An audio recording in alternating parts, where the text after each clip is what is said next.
Covid को लेकर लोगों में फिर से टेंशन बढ़ गई है क्योंकि JN1 जो है वो नया वेरिएंट कोविड का सामने आ रहा है। इसको लेकर लोग अभी से सोचने लगे हैं कि क्या ये खतरनाक तो नहीं है। इस पर बातचीत करने के लिए हमारे साथ IMA के नेशनल प्रेसिडेंट हैं डॉक्टर शरद अग्रवाल जी, उनसे बातचीत करेंगे। सर, क्या जो नया वेरिएंट आया है, क्या इसको लेकर चिंता करने की जरूरत है कि नहीं? देखिए, चिंता करने की जरूरत तो है, वो पिछले कई महीने से है। पैनिक करने की जरूरत नहीं है। चिंता है, कोविड कभी गया नहीं था हमारे देश से। कोविड के केसेस लगातार आ रहे हैं, कम संख्या में आ रहे हैं, बट वो इनकी सीवियरिटी इतनी ज़्यादा नहीं है, मॉर्टेलिटी इतनी नहीं है, मॉर्बिडिटी इतनी नहीं है जिस तरह की कॉमन कोल्ड या डिफरेंट और वायरल इन्फेक्शंस होते हैं। जितने भी ज़्यादा म्यूटेशंस होते हैं उतना वो माइल्ड होता जाता है यूजुअली, तो उसकी इन्फेक्टिविटी बढ़ सकती है, बट मॉर्टेलिटी या मॉर्बिडिटी यानी कि जो मरीजों के भर्ती होने की संख्या या डेथ होने की संख्या वो उतनी नहीं असर करती है। तो केवल एक ही चीज का ध्यान रखना है, जो मैंने कई बार पहले भी कहा है, डिस्टेंस, सोशल डिस्टेंसिंग रखनी है, मास्क लगाना है और हाथ धोने हैं। जिससे, क्योंकि होता क्या है, जो वायरल होते हैं, जब ये वायरल इन्फेक्शन होते हैं, वो ग्राउंड पे आर्टिकल पड़ते हैं, आपका हाथ लगता है तो हाथ से वो इन्फेक्शन फैलता है। इसलिए कहते हैं बार बार आप हाथ धोते रहिए, ये प्रिकॉशन रखिए। अगर किसी को कोविड जैसे सिम्टम्स हैं या कॉमन कोल्ड जैसे सिम्टम हैं तो वो कोशिश करे कि भीड़ वाले इलाके में ना जाए और मास्क लगा के रहे। और वैसे भी जो नॉर्मल हेल्दी लोग हैं वो लोग भी भीड़ वाले इलाके में जाने से बचें, क्योंकि यू नेवर नो किसको कोविड है या किसको कॉमन कोल्ड है, तो वो आपको हो सकता है।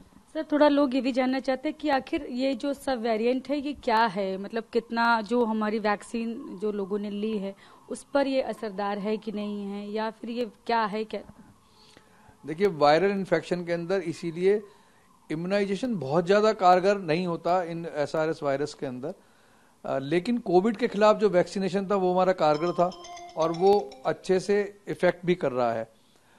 कुछ स्ट्रेन के खिलाफ जो आपका वैक्सीनेशन कोविड का हुआ है, और अगर जो भी ये कोविड के डिफरेंट वेरिएंट आ रहे हैं तो डेफिनेटली एक हद तक तो वो काम करेगा, पर अभी कोई ऐसी स्टडी नहीं है कि कितना कारगर है वो पुराना वाला वैक्सीनेशन, या नए वैक्सीनेशन की जरूरत है भी या नहीं है। तो इसके ऊपर अभी कोई सोचना भी नहीं है, और ज्यादा, क्योंकि रीजन क्या है, अगर मीडिया के थ्रू ये बात जाती है पब्लिक में पैनिक क्रिएट होता है, और फिर किसी भी तरह की कोई वैक्सीन आ जाए, और आप जानते हैं मार्केट कैसे ड्रिवन करता है, तो वो उस मार्केट ड्रिवन में ना फंस जाए कि फिर वो अननेसेसरी कोई वैक्सीन बना दे जल्दी से और फिर वो वैक्सीनेशन के पीछे लाइन लग जाए। ऐसी अभी कोई पैनिक सिचुएशन है नहीं। और वो जो हमारा पहला कोविड का अगेंस्ट वैक्सीनेशन था उस पर्टिकुलर स्ट्रेन के खिलाफ, वो इस स्ट्रेन के खिलाफ कितना कारगर है इस पे कहना तो मुश्किल होगा अभी, बट कोविड के जिस स्ट्रेन के खिलाफ वो वैक्सीनेशन था वो बहुत कारगर था। अच्छा, दूसरी बात यह है कि जैसे लोगों को ये भी लग रहा है ना कि संख्या चूंकि इधर बढ़ी है कोविड के पेशेंट्स की भी, ये कहना तो लोग अभी पुष्टि नहीं कर रहे हैं, मंत्रालय की तरफ से कोई पुष्टि नहीं हुई। केरला के एक पेशेंट की बस पुष्टि हुई है कि उसको नया वेरिएंट है, लेकिन अभी जो 5 की मौत हुई, 300 से ज्यादा केसेस आ गए हैं, इसलिए भी लोग थोड़ा डर रहे हैं। देखिए, 300 से ज्यादा केसेस को आप साइलोज में मत समझिए। आप ये देखिए कि पिछले 2 साल में हर महीने कितने केसेस आए, उस पर आप देखिए इंक्रीमेंटल कितने बड़े हैं। अभी क्या है, आप सडनली पिछले 3 महीने का डाटा निकलवा रहे हैं, देख रहे हैं। आप ये देखिए कि जब से हम कह रहे हैं कोविड चला गया, या जब से हमारा ये जो लॉकडाउन था वो खुला है, या मास्क वगैरह लगाने जो कंपलसरी था वो बंद करा है, उसके बाद से आप देखिए पिछले 2 साल में हर महीने मंथ और मंथ कितने केसेस आ रहे थे पूरे देश में। तब आपको समझ में आएगा क्या ये एक्सपोनेंटल है, क्या वो उस बेस से ऊपर है, या ये वो रूटीन ही है। तो पहली बात तो ये है। दूसरी बात, इतने बड़े देश में 300 केस, एक जो जिस वेरिएंट की आप बात कर रहे हैं वो वेरिएंट बहुत ही माइल्ड है, उसकी इन्फेक्टिविटी हो सकती है, बट उसकी, जब मैं फिर दोबारा कह रहा हूँ, सीवियरिटी नहीं है, उससे घबराने की कोई दिक्कत नहीं है, और अभी अंडर कंट्रोल है। और हमारे इंफ्रास्ट्रक्चर भी 2020 के मुकाबले कई गुना ज्यादा डेवलप हो गया है, तो स्थिति वैसी नहीं होगी। मैं समझ सकता हूं कि पैनिक वही है कि कहीं वैसा सिचुएशन ना हो जाए, मुझे नहीं लगता वैसी कोई सिचुएशन होगी। लेकिन क्या इस मौसम में जैसे सर्दियां बढ़ेंगी तो क्या केसेस और बढ़ सकते हैं? हाँ, डेफिनेटली केसेस तो, देखिए, कॉमन कोल्ड के केसेस तो हमेशा हर साल बढ़ते हैं। देखिए, हम हमेशा बताते हैं वर्ल्ड में, पूरे देश में, पूरे दुनिया में कॉमन कोल्ड से करीब 5 लाख मौतें हर साल होती हैं। तो हम उसको मैटर ही नहीं करते, हम उसको कभी काउंट ही नहीं करते। तो कॉमन कोल्ड तो है, और वही वायरल इन्फेक्शन ही है सारे, वो तो रहेगा, और ठंड बढ़ेगी तो वो बढ़ेगा ही। अच्छा, आईएमए भी लगातार अपने डॉक्टर्स के बीच में कॉन्फ्रेंसेस भी करते हैं और बातचीत भी होती रहती। क्या डॉक्टर्स की तरफ से भी आप लोग आपस में एक्सपर्ट्स के बतौर क्या कुछ सजेशन वगैरह देना चाहें?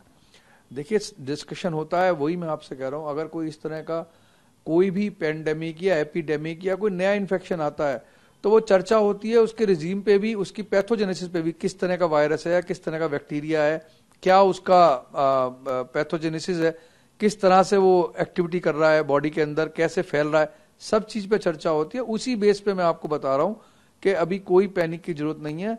हम लोग, पूरा देश इक्विप्ड है, वेल इक्विप्ड है, वेल जिसे कहते हैं प्लान्ड है। उस तरह की सिचुएशन नहीं है। और अगर कोई इस तरह का आता भी है कोई आउटबर्स्ट, तो we are well prepared to handle.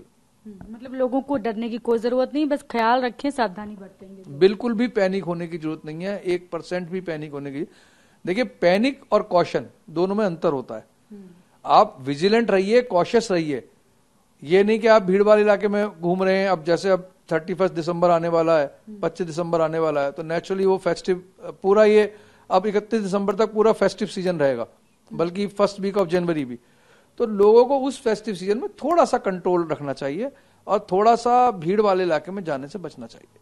क्योंकि कर्नाटका सरकार ने भी अलर्ट जारी किया है और केरला में तो लगातार हो रहा है कि तैयारियां भी हो रही हैं हॉस्पिटल्स में। उसके अलावा कई जगहों से इस तरह की चीजें आ रही। WHO ने भी बोला है कि रिपोर्ट के लिए, तो क्या तभी लोगों को थोड़ा सा जानने जिज्ञासा भी बढ़ी, क्या ये खतरनाक है कि नहीं? देखिए, मैंने कहा ना, कोई भी एक नई तरह का कोविड का नया वेरिएंट आया है तो WHO का फर्ज बनता है सबको इत्तला करे, सबको कॉशंस करे कि भाई ये एक नया वायरल आ रहा है, नया स्ट्रेन आ रहा है। तो आप उतना, जैसा आप जा रहे हैं, हर पूरे वर्ल्ड में, इंडिया में ही नहीं पूरे वर्ल्ड में, हर एक कोई इस समय टेंशन फ्री है और सब कॉन्फ्रेंसेस भी हो रही हैं, पार्टीज भी हो रही हैं, सब तरह के आयोजन भी हो रहे हैं और वैसे ही हो रहे हैं जैसे 2020 से पहले होते थे।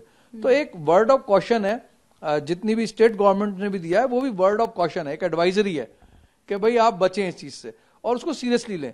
केवल ये वेट ना करें कि जब आपके बराबर वाले घर में या आपकी कॉलोनी में या आपके अपार्टमेंट में 10-15 लोग इस तरह से हो जाएंगे तभी आप सुधरेंगे। वो चीज ना हो तो आप प्रिकॉशन तो ले ही सकते हैं आप लोग।